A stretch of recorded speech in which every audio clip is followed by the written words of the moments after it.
All right, so here is 10-1. We have 3 places in the cash receipts journal to issue 3 transactions. One with par value, one with no par value, and one with stated value. Okay, and so you can see it's written up in these little sections: assumption A, B, and C. So when you go to your instructions here, it tells us we're using R for the abbreviation. We're in the cash receipts. Obviously, we're getting cash from people investing and buying shares of our stock. So on this June 5th, it said Harold Davis purchased 6,000 shares of Glasstown Incorporated common stock, $8 per share. We have these. We want to do each one of these. Transaction for $1 par value common. We want to do a transaction for no par value common. And we want to do a transaction for $1 stated value common. And so just from what you saw and what you learned in your notes, there's not much difference between A and C other than paid in excess.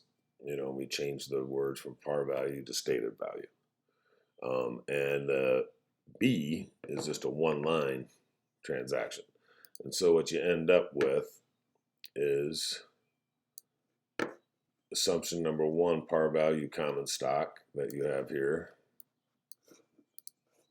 So you have paid capital or capital stock common, $6,000 because they bought 6,000 shares at $1. So you mark 6,000 there. We receive 6,000 shares at $8, so we receive 48,000.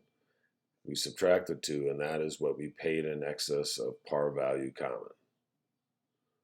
So if it was $1 par value common at 6,000 shares, we would credit common stock for 6,000. We know we paid $8 per share for 6,000 shares, so we have 48,000. The difference is what we paid in excess capital par value common. B, the assumption is no par value common stock, so we don't have the $1. We're just doing 6,000 shares at $8 a share. Paid common stock, 48,000 credit, 48,000 debit. The third assumption is the $1 stated value common stock.